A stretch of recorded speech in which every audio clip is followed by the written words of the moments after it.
Bienvenidos a todos a este ciclo de Lo Mata Cultural. Un placer la invitación para poder encontrarnos y en esta oportunidad hablar de los amores en la historia. Qué cosa más fascinante que poder recorrer el pasado, pero desde puntos de vista diferentes, analizarlo desde perspectivas distintas, ya no solo desde los asuntos políticos, la construcción de los grandes imperios, sino que al final a lo mejor entrar un poquito en la vida privada de algunos, pero la verdad es que la clase del día de hoy tiene absolutamente de todo, porque tiene de amores, pero tiene de imperios, tiene de caídas, tiene de grandes surgimientos imperiales, tiene muchísimos elementos para ir analizando, así que los invito a retroceder en el tiempo y a irnos hacia el antes de Cristo, irnos hacia un periodo anterior en el cual vamos a hablar inicialmente de un gran personaje del que se supone que no veníamos a hablar hoy día. Pero se los voy a comentar de todas maneras porque el gran Alejandro Magno es quien en el siglo IV antes de Cristo, en el 300 y algo antes de Cristo, va constituyendo un gran cambio en la historia. Él es hijo de un rey de Macedonia, un reino pequeño, no demasiado desarrollado, bastante vulgar hay que decirlo, pero cuyo padre, Filipo, realmente logró consolidar no solo un poder central, sino que además tuvo la astucia de conquistar la Hélade, de conquistar el mundo griego. Nadie lo había logrado, ni siquiera pensado. Porque seguro recuerdan de alguna clase del colegio en el que Grecia funcionaba con polis, ¿se acuerdan? Ciudades-estado, cada una independiente de la otra, ninguna operaba de manera imperial. Y al padre Alejandro Magno se le ocurre que finalmente lo que hay que hacer es conquistar todo el territorio y dejarlo todo, por supuesto, bajo su mando. Alejandro lo sigue y cuando el padre muere, entonces él hereda en el fondo un gran reino griego. Pero el objetivo del padre era seguir más allá y avanzar en las conquistas. Miren, todas las conquistas que Alejandro Magno consolidó. Es que conquistó el mundo entero, al menos el mundo de la época. Y bajo esa perspectiva, entonces, ya estamos hablando de un gran personaje de la historia. Pero ese no es el detalle que lo lleva a ser recordado como el Magno. El gran detalle es que él, a la hora de ir conquistando, en vez de anular al conquistado, en vez de imponer esa gran cultura griega de la que él venía, él fue educado ni más ni menos que por Aristóteles. Así que tenía mucho que poder aportar culturalmente a cada una de sus conquistas. Sin embargo, en vez de imponerse, se sumó. El gran valor de Alejandro fue fusionar las culturas de su mundo griego con cada uno de los territorios conquistados, respetándolos, ensalzándolos e incluso él sumándose a esas nuevas grandes civilizaciones, como por ejemplo cuando llegó a Egipto. Y aquí ya nos vamos acercando un poquito más a nuestro tema. En su conquista sobre Egipto, todo esto por supuesto en el siglo IV, él mismo, respetando enormemente la civilización faraónica, él mismo se hizo coronar faraón. Él mismo se hizo entronizar bajo todas las costumbres y los dioses que tradicionalmente Egipto tenía para coronar a sus faraones. Al punto de que usó el mismo templo, el de Luxor, el de Tebas en ese entonces, pero hoy Luxor seguro algunos de ustedes ya han estado ahí. Y resulta que en ese templo donde se entronizaban todos los faraones, él hizo la misma ceremonia e incluso puso su nombre. Así que ahí está el cartucho de Alejandro Magno en pleno Egipto con sus jeroglíficos para determinarse el mismo faraón. Ahí por supuesto cambió la historia de Egipto para siempre porque dejó atrás el periodo egipcio y empezó un mundo griego, ¿no?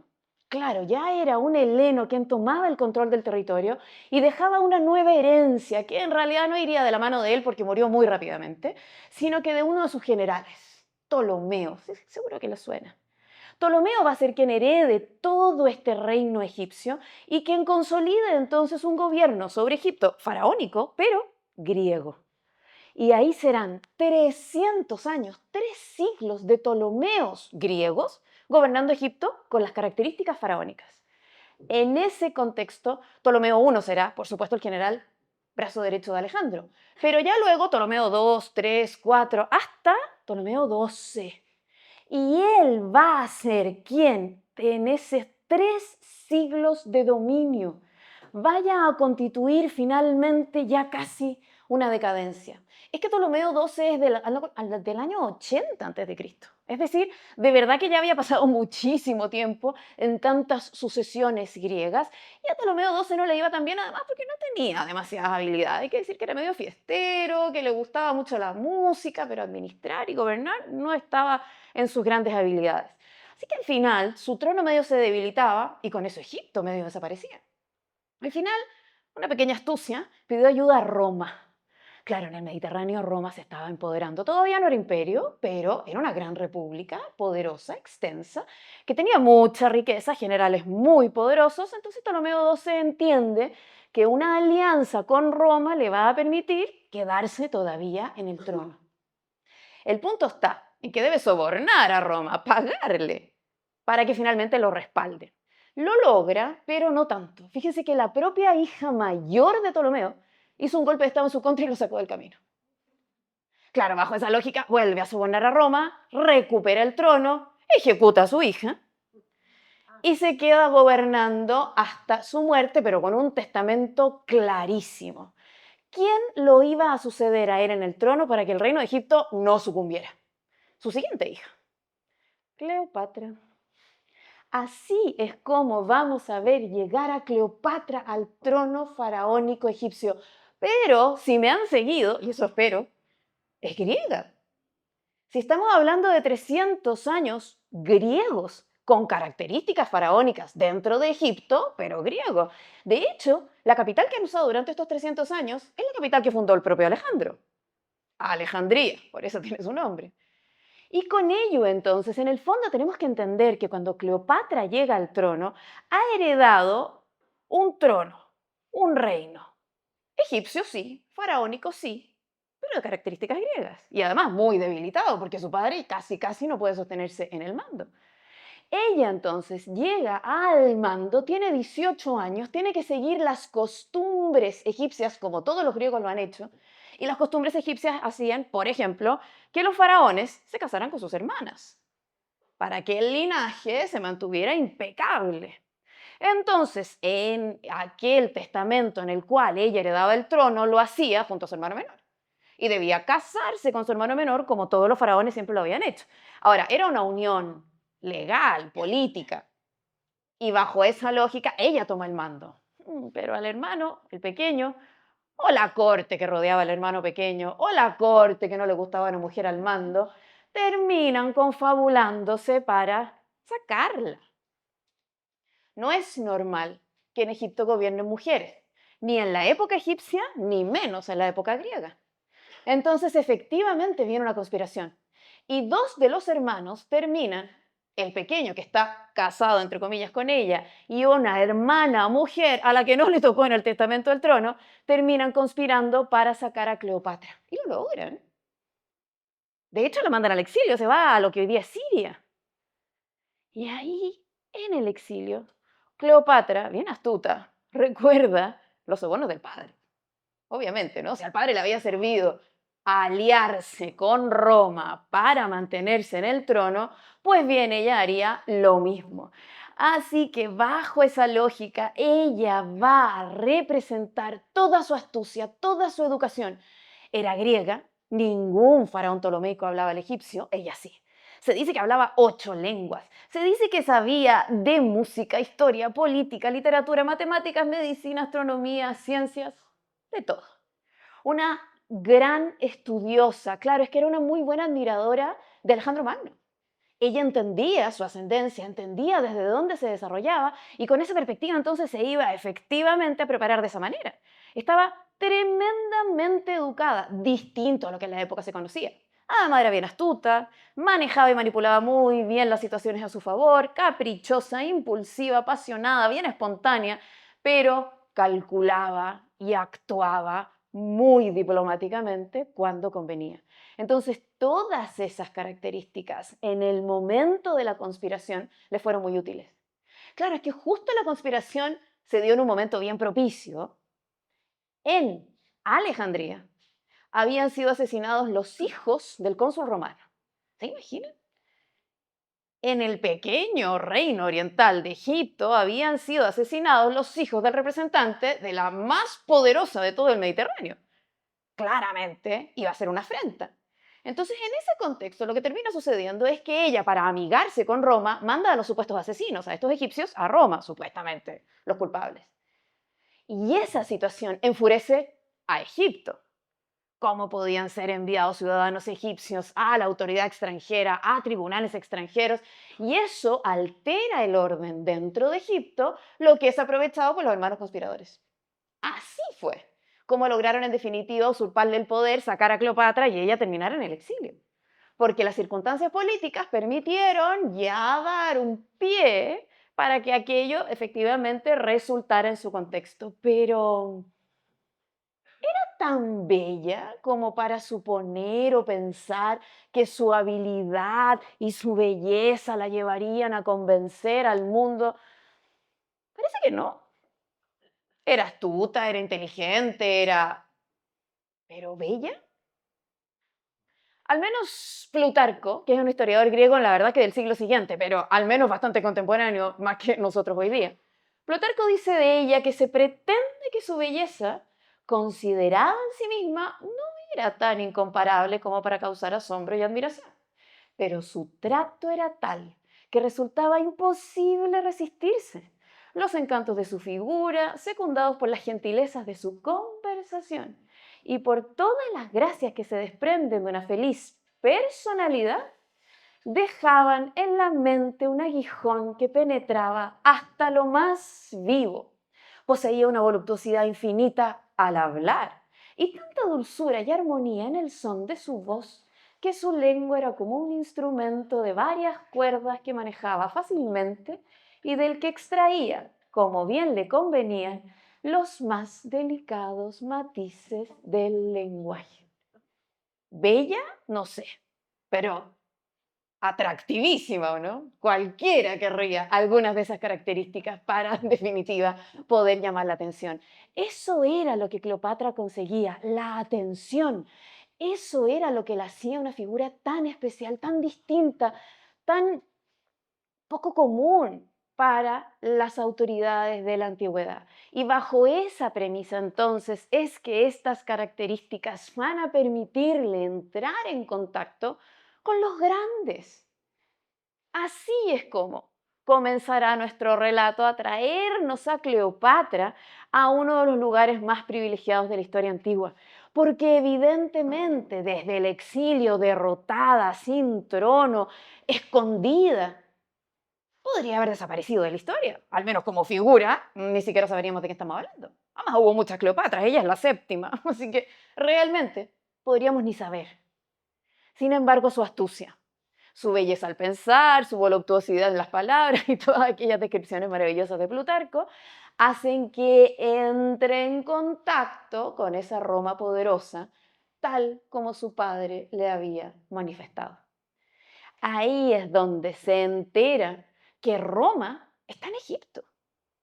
La situación es que en realidad Roma está en crisis.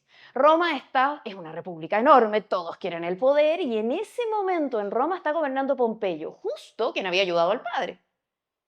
Entonces lo que inmediatamente piensa Cleopatra es que a Pompeyo hay que subornar de nuevo, presentarse como la hija del padre Ptolomeo XII y listo. Pero el problema es que Pompeyo está perdiendo el poder. Está peleando en Roma porque alguien, parece mucho más poderoso, está usurpándole el mando. Ni más ni menos que Julio César.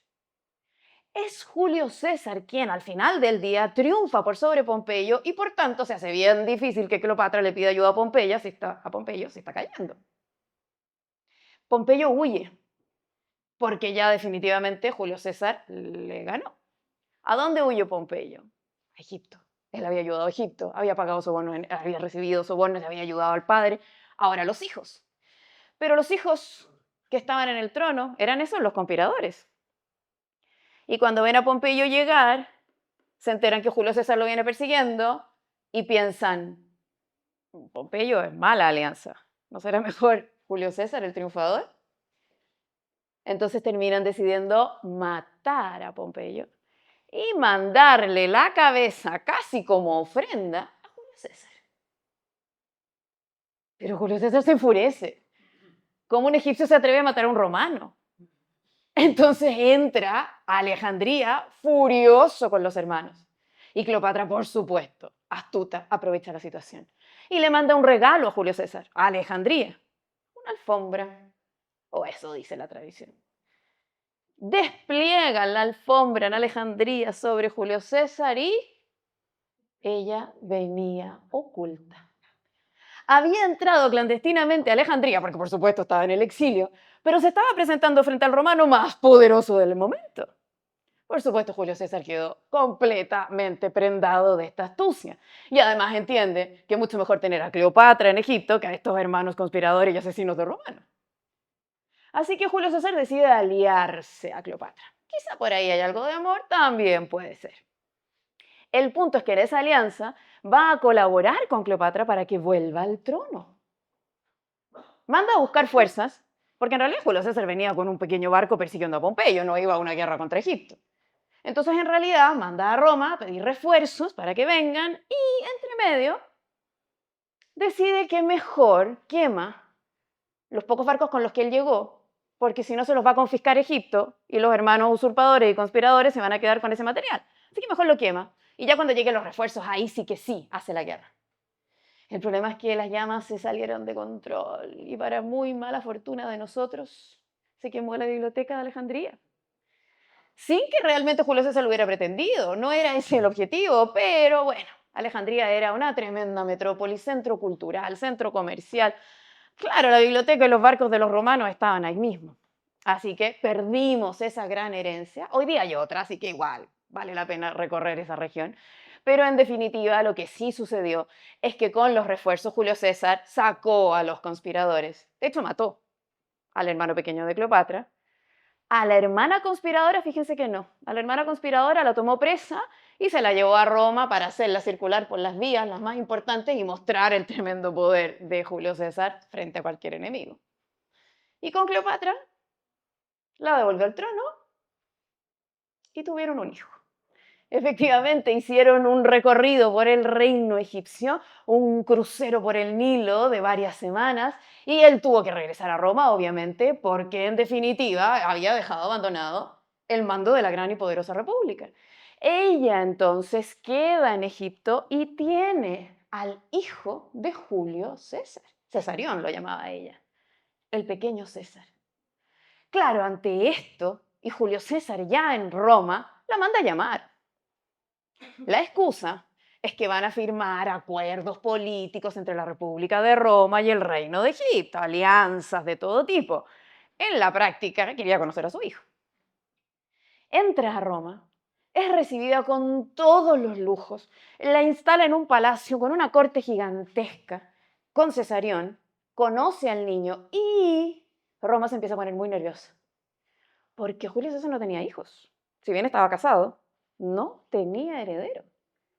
Y empieza a circular la idea de que Cleopatra a lo mejor quiere ese poder también. Ella se hacía llamar reina, y lo era, en Egipto, y su hijo entonces, un heredero de Egipto y quizás hasta de Roma. Roma se empieza a alterar, Roma se empieza a confundir. No gusta esta idea. Además, se suma que Julio César decide que va a quedar gobernándose solo, que no va a nombrar a otros porque se acostumbraba a que compartieran el poder entre varios. Y en realidad se hace llamar primero dictador, que el concepto en ese momento, bajo las leyes romanas, hablaba de un título político que le permitía a una sola persona tener todo el poder durante 6 meses. Si había catástrofes naturales, si algún volcán, erupción o lo que fuere, necesitara de una autoridad única que rápidamente resolviera todo, existía el título de dictador. Y él se autodenominó dictador, pero por 10 años, nada de 6 meses. Y no solo eso, sino que al final termina diciendo que es dictador vitalicio. De ahí entonces los conceptos que vienen a llegarnos a nuestros días con la idea de dictador bien distinta a la que originalmente decía la ley romana. Pero bueno, en el fondo, Julio César se está empoderando, tiene una reina oriental con un heredero instalado en Roma, no deja que nadie más gobierne con él, deja al Senado de lado, lo asesinan. ¿Lo saben o no? Perdón, a lo mejor lo dije muy violentamente. En esos idus de marzo del año 44 a.C., Julio César es asesinado dentro del Senado por un par de parlamentarios traidores. Ante eso, Cleopatra huyó rapidísimamente de vuelta a Egipto. Imagínense el riesgo si Julio César había asesinado, ella y su hijo, mucho mayor riesgo. Vuelve, pero en Roma se instala un nuevo poder. Y ahora, para no cometer los mismos errores y no dejar a uno solo que quiera ser dictador y no compartir el poder con nadie, el Senado define un triunvirato. 3. Ahora sí que sí habrá certeza de que no va a haber luchas. Y ese triunvirato, eso sí, está formado por puros miembros cercanos a Julio César. Al final del día, uno va a ser el hombre de confianza de Julio César, el otro va a ser un sobrino hijo adoptivo y el otro va a ser un general de Julio César. Si se fijan bien en quiénes son los miembros del triunvirato, vamos a encontrarnos con Lepidus, que es el que va a administrar la zona de Hispania, de Galia. Nos vamos a encontrar con Octavio, que es el que se queda en Roma, en el centro, y de quien vinimos a hablar hoy día. Si llevo mucho rato hablando y todavía no llegamos a Marco Antonio. Marco Antonio se va a convertir en uno de los miembros de este triunvirato tras el asesinato de Julio César. Y coincidentemente será quien quede administrando la zona de Oriente, Egipto, entre otros. Aquí comenzaremos a entender entonces este ciclo de amores en la historia entre Cleopatra y Marco Antonio. Pero ¿cómo no les iba a contar de Julio César? Si básicamente es la conexión inicial de Cleopatra con Roma. Ahora bien, efectivamente a partir de este momento es el triunvirato quien está dividiéndose el poder y cogobernando, no sin dificultades, pero funciona el triunvirato. Bajo aquello, Marco Antonio, astuto por supuesto, entiende que Cleopatra es una muy buena aliada. Mal que mal es un reino rico. En realidad ella lo había enriquecido porque lo había heredado bastante decadente, pero ella lo había logrado enriquecer. Es que el Nilo es fantástico. El Nilo, la cantidad de alimento que podía producir, generaba grandes riquezas, si es que el reino era bien administrado. El padre medio se lo había farreado, pero ella logra devolverle a Egipto esa grandiosidad, esa tremenda riqueza, ese lujo, además, por supuesto, que Egipto representaba. Entonces Marco Antonio recuerda todo esto, conoce, por supuesto, a Cleopatra. Si Marco Antonio es el hombre de confianza de Julio César, si Cleopatra vivió en Roma con Julio César un par de años, obvio que Marco Antonio la conoció en Roma, en Palacio, convivía con ella, estaba en las mismas fiestas. Entonces, obviamente que para Marco Antonio la asociación con Cleopatra era una tremenda estrategia y la busca. Cleopatra sabe además lo que puede generar, en general en todos, pero en particular en Marco Antonio. Así que también aprovecha y entiende que mientras ella esté asociada a Roma, nadie seguirá conspirando en su contra. Y con eso, efectivamente, terminan haciendo una gran reunión de encuentro en alta mar. Ahí es donde los historiadores de la vida privada empiezan a considerar que esto es un romance. Porque el encuentro no es en una capital, no es formal, no es con reuniones dentro del Senado, no, es en alta mar. Ahí en el Egeo, en las costas cercanas a Turquía. Marco Antonio está navegando, obvio, porque tiene que ir a ver todos sus territorios del Oriente para administrar, así que no parece extraño. Manda a llamar a Cleopatra, quien navega con sus mejores barcos, con remos de plata, con unas velas de unas telas increíbles. Ella misma hace correr el rumor de que es Afrodita y va vestida de Afrodita en el encuentro. Claro, es que Marco Antonio, que era un buen vividor, se hacía llamar Dionisio. Ella, por supuesto, lo sabía. Sí, había estado en Roma con él. Y sabía de sus gustos, sabía de sus excesos, de su afición por las mujeres, de su ambición, vulgaridad, el gusto por las fiestas y la bebida. Así que Cleopatra usa aquello. Dice entonces que corre el rumor de que Afrodita va al encuentro de Dionisio. Imagínense Marco Antonio cuando la recibió. 4 días duró la reunión entre ambos en alta mar. Y por supuesto, bajo aquello comenzó un nuevo romance. La asociación era perfecta, porque Cleopatra ofrecía recursos Marco Antonio ofrecía protección. Ante aquello, era una alianza tremendamente conveniente. Y por eso, claramente, no iba a dudarse de aquel vínculo. Aunque algunos historiadores podrían dudar del amor, pero de la conveniencia nadie podría cuestionarla. Así que efectivamente vamos a ver cómo el encuentro entre estos dos, Dionisio y Afrodita, en las costas turcas de Tarso el año 41 a.C., consolida una vez más un vínculo entre la egipcia y Roma. Claro, la verdad, la diferencia de edad no ayudaba. Marco Antonio tenía 42 años y ella 28. Pero a Cleopatra eso no le importaba. Es que con Julio César la diferencia era mucho mayor. Julio César tenía 52 cuando la conoció a ella de apenas 21. Así que este vínculo no parecía ningún riesgo, ningún peligro. Ante aquello, entonces, efectivamente terminan encontrándose y efectivamente vinculándose Cleopatra y Marco Antonio, tema del que hemos venido a hablar al día de hoy. Una de las inmediatas decisiones de Marco Antonio fue irse a Alejandría, instalarse en Alejandría. En su lógica, como él administraba la zona oriental de Roma, Alejandría estaba en el oriente, entonces tenía toda la lógica del mundo que él viviera en esa región. Pero el problema es que en Roma había dejado a su mujer. Y no solo eso, el problema es que su mujer había muerto en su ausencia. Y Roma ya antes no quería mucho a Cleopatra por su vínculo con Julio César, ahora tampoco. Así que ante aquello, podremos imaginarnos que en Roma comienza a exacerbarse el sentimiento anti-Egipto, o al menos anti-Cleopatra. Se establece en Alejandría Marco Antonio, se instala, decide efectivamente iniciar una relación familiar.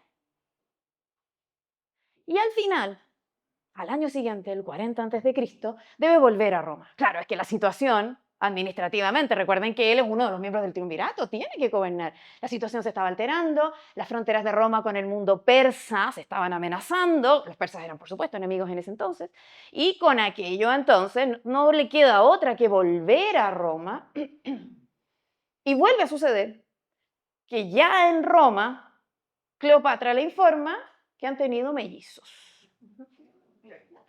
Así que Cleopatra, la verdad, que tiene niños sola, queda clarísimo, porque a Cesarión lo tuvo cuando Julio César ya estaba en Roma y a los mellizos cuando Marco Antonio ya estaba en Roma. Dos niños, una niña, Cleopatra Selene, Cleopatra la Luna, y Alexander Helios, Alejandro el Sol.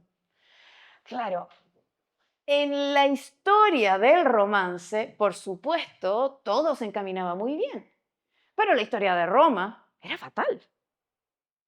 Tanto que el triunvirato ya solo iba en dos componentes, porque el Lépido se había muerto, el de Hispania y Galia. Octavio, que veía a Marco Antonio perdido en Alejandría, se había tomado todo el control. Furioso con Alejandría y con Marco Antonio, Octavio, cuando finalmente Marco Antonio regresa a Roma, Octavio lo obliga a casarse con una romana. ¿Y saben con quién? Con la hermana de Octavio, Octavia.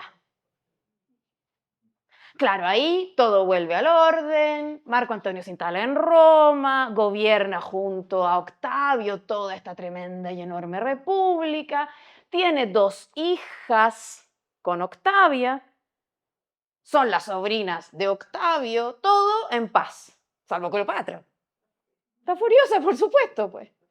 Entonces Marco Antonio, que parece que sí la ama, decide entregarles tierras para que reinen sus mellizos herederos egipcios. Entonces, se entera Roma de que los niños recibirán los tronos orientales de Armenia, Finique y Cirene. Claro, Cleopatra se calma, pero ¿y Roma? Roma ya había visto el peligro en Cesarión. Y el peligro medio todavía estaba, porque Cesarión estaba creciendo. Era un niño que iba a llegar a su adolescencia y que a lo mejor iba a querer reivindicar derechos en Roma porque era hijo de Julio César. Y ahora resulta que había dos niños más, también hijos de romanos, que tenían tronos romanos. Orientales, pero tronos al fin y al cabo. Claro, ante todo esto, obviamente que la situación se va a ir haciendo cada vez más compleja, tanto para Egipto como para Roma. Roma está en circunstancias en las cuales efectivamente se está ajustando porque el sistema de la República ya casi no funciona. No sé si conocen bien la historia romana, pero Roma comienza, eso lo deben recordar, el mito de Rómulo y Remo, ¿no? Ahí por el siglo VIII a.C., el año supuestamente 753 a.C., la lucha de estos dos mellizos, Rómulo y Remo, finalmente llevan a que Rómulo, y por eso Roma, termine venciendo y convirtiéndose en el primer rey romano. Así que Roma parte como una monarquía, la verdad, con reyes, pero chiquita, Roma y sus alrededores, es un territorio bastante pequeño. Eso desde el siglo VIII hasta el año 509. Roma sigue pequeña, pero el Senado ya se ha empoderado y termina habiendo una revolución que saca a la monarquía y establece esta república de la que hemos estado hablando. A partir del año 509, entonces, la república ya se empieza a expandir. Se animan a salir de los alrededores de Roma, se animan a conquistar la península itálica, que ya es muchísimo más, y al final se expanden al Mediterráneo. Entonces Roma ha pasado por mucho. Monarquía primero, pequeña, república después, grande y poderosa, tremendamente conquistadora, y con ello se va a ir constituyendo entonces un empoderamiento romano a tal punto que ahora que está Octavio con Marco Antonio, ya habíamos visto la crisis de Julio César, Pompeyo, el asesinato, mil cosas, o sea, a Roma le está costando ajustarse, porque es enorme, poderosísima, de hecho, la más poderosa de todo el Mediterráneo. Entonces, ante aquello, obviamente que los sistemas políticos no están dando abasto porque estaban en realidad ajustados a modelos muy anteriores. Entonces, Octavio, Marco Antonio, entienden que tienen que cogobernar, pero obvio que hay ambiciones en cada uno de ellos personales. Quieren a lo mejor, uno más que otro, quedarse con todo el mando. Ayuda a que Lepidus, el tercero del triunvirato, haya fallecido. Y todo aquello en dicha inestabilidad termina generando entonces más elementos cuando entendemos que Marco Antonio está un poquito distraído en el oriente egipcio. De hecho, pasa bastante poco tiempo antes de que diga que tiene que emprender batallas en el oriente. Y le dice a su mujer Octavia, que como ya tienen dos niños, en realidad sería un poco peligroso que ella acompañara en estas batallas en el oriente. Así que la deja en Roma. Además, su hermano Octavio es el que gobierna, la va a proteger. ¿Y a dónde se dirigen sus embarcaciones? A Alejandría, nada de batallas en el oriente. Vuelve a Alejandría, vuelve a vincularse con ella, se instala ahí. Dice que Cleopatra es su esposa, se casa con ella. Imagínense en Roma, que además la bigamia estaba prohibida. Y además, su mujer romana era la mujer de Octavio. No solo eso. Al final termina diciendo que él está tan enamorado de su vida egipcia que quiere ser enterrado en Alejandría. O sea, ya todas las afrentas posibles contra su natal Roma. En definitiva, lo que ha hecho Marco Antonio es casi cortar con su historia romana. Cleopatra estaba un poco ofendida, pero con esto de los tronos a sus hijos mellizos, finalmente la cosa podía ayudar, al punto que sabemos que se reconciliaron. ¿Por qué? Porque tuvieron un tercer niño. Así que ante aquello, Marco Antonio termina teniendo tres herederos a los mellizos, se suma Ptolomeo Filadelfos. Así que ya hay garantía. Marco Antonio se queda en Egipto, ya está. Ha tomado una decisión, ha abandonado su vida romana y decide instalarse en Egipto hasta el fin de sus días porque anuncia querer ser enterrado en Alejandría. Es más, manda a acuñar una moneda romana con el rostro de ella. Y empieza a circular en la Gran Roma, en toda la República, una moneda con el rostro de Cleopatra. Roma ya no da más. O sea, venía sumando desde el nacimiento de Cesarión una cantidad de argumentos contra la reina egipcia de Cleopatra, que aquí terminan en su cúlmine con todas estas decisiones que Marco Antonio ha adoptado en el Alejandría, que ahora considera su tierra y su patria. Tiene 3 hijos. Ha decidido perpetuarse, consolidarse. Y bajo esa lógica, además, Cleopatra tiene un reino que ha logrado prosperar cada vez más, enriquecerse cada vez más. Lo que hace que para Marco Antonio esos recursos sean muy útiles a la hora de conservar las fronteras del Oriente. Que no se olviden que al final del día esa era su responsabilidad. Entonces, ante todo esto, vamos viendo cómo, en definitiva, termina ajustándose la idea romana de que Cleopatra es un peligro. Es una tremenda amenaza. Y Octavio, que está en Roma, ahora está solo a estas alturas, ya tiene el poder casi de todo, que ha visto abandonada a su hermana, además a sus sobrinas. Octavio toma la decisión de declarar a Cleopatra enemiga de Roma. Miren, la acusa del uso de magia. Claro, los dioses egipcios eran bien distintos a los dioses romanos y los cultos también. Así que la acusan de magia y hechicería. De incesto. Claro, como la tradición de los faraones era casarse entre hermanos, entonces obviamente eso parecía para Roma una ilegalidad. No solo eso, sino que cuando nació Cesarión, Cleopatra mandó a matar a su hermano y poner a Cesarión, al siguiente hermano con quien tuvo que casarse, y poner a Cesarión como su, comillas, esposo real. Lleno de argumentos para Roma para considerar que ella, además de hechicera, era incestuosa. Bajo aquello, nuevas acusaciones, adoración a animales, claro, estaba lleno de dioses animales en el panteón egipcio. Entonces la adoración a los animales parecía, en la lógica romana, también un sacrilegio. Drogadicción, embriaguez, lujuria, claro, son características y costumbres.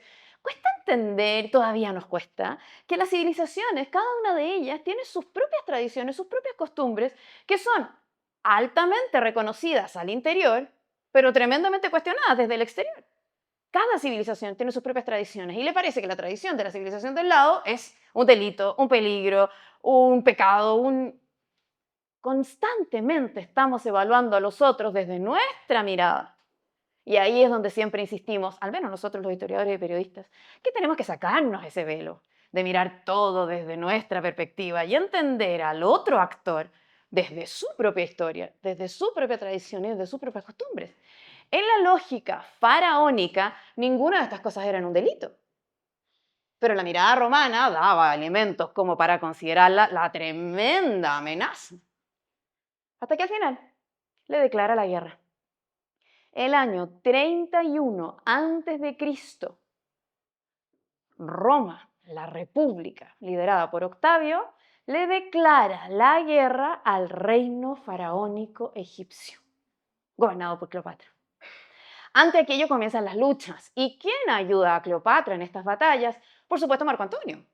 Marco Antonio ya no es romano, claramente. Está peleando por Egipto, está en el bando del Oriente.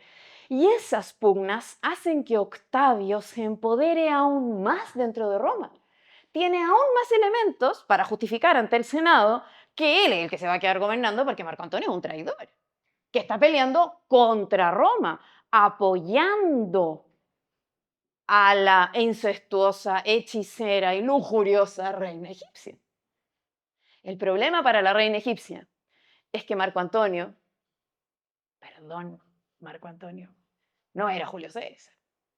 No tenía las mismas habilidades, no era el gran estratega militar, no ganaba todas las batallas, no era el gran Julio César. Marco Antonio era Marco Antonio. Entonces fueron perdiendo. Cada una de las batallas que Egipto emprendió contra Roma fueron derrotas. La última, Actium, ahí en las costas adriáticas de la península helena, de los Balcanes. Y Actium, en el año 30, ya es la derrota final, al punto que Cleopatra se va. Estaba en el frente de batalla, navegando, claro.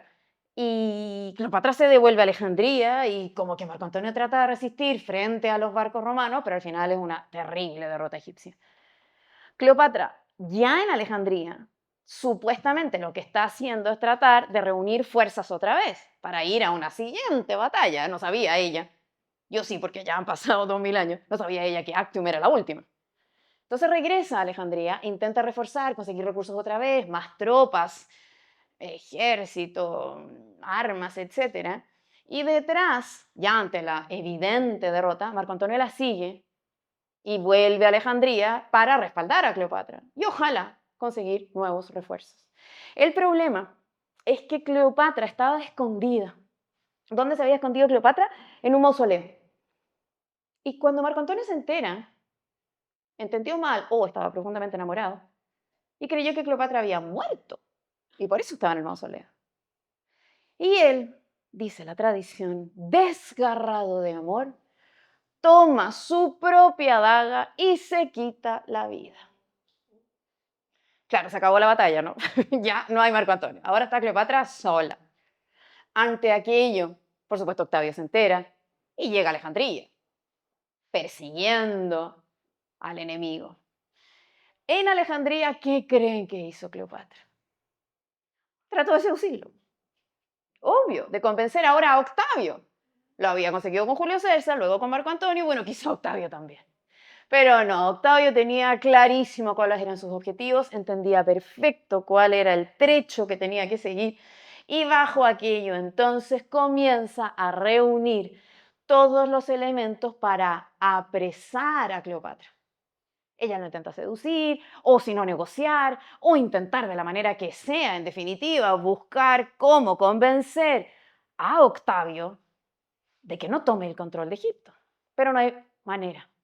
Al final, lo que Octavio quería era demostrarle a Roma que él estaba con todo el poder, que incluso había triunfado sobre el Oriente, sobre Egipto, que ya ni siquiera se necesitaba a alguien que compartiera el poder para administrar la zona oriental, porque él mismo ya tenía el control de Oriente.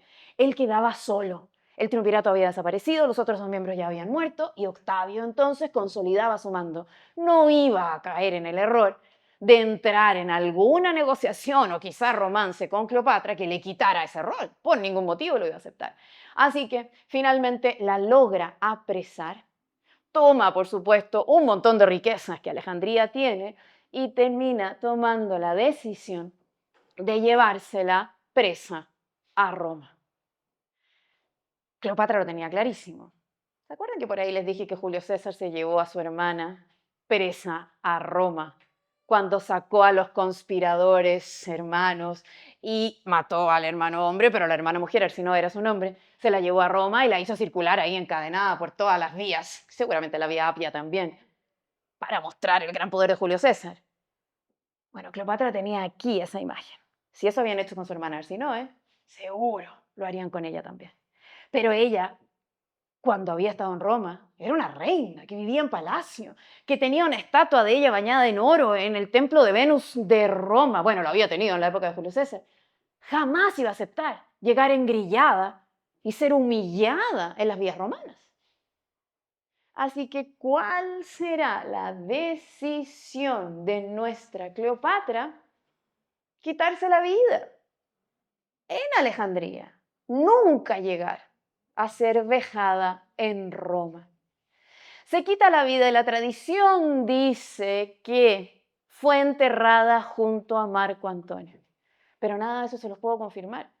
Y no porque yo sepa poco de la historia, sino que porque realmente no se han encontrado las tumbas de ninguno de ellos. De hecho, de ninguno de los Ptolomeos. En esos 300 años de faraones griegos ptolomeicos en Egipto, ninguno de ellos, ninguna de sus tumbas ni de sus tesoros funerarios han podido ser encontrados. Probablemente porque Alejandría está casi entera bajo el agua. La Alejandría original a la de hoy, claro, falta la mitad de la ciudad, así que es muy posible que a lo mejor haya algo por ahí, pero hasta ahora no se ha logrado encontrar nada. Así que no sabemos dónde está realmente, si es que está, este entierro.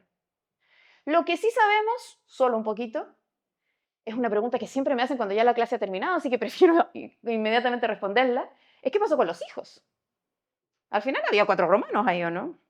Bueno, La decisión de Octavio fue tomar a los hijos de Marco Antonio, a los mellizos ya más pequeñitos, y llevárselos a Roma. ¿Saben quién los crió? Octavia, su hermana, la viuda de Marco Antonio, que finalmente no solo los cría, y parece que con amor, sino que al final, al menos a la niña, terminan vinculándola y casándola con el rey de Mauritania. Así que conservan en algo ese linaje monárquico oriental con el cual Roma quiere vincularse.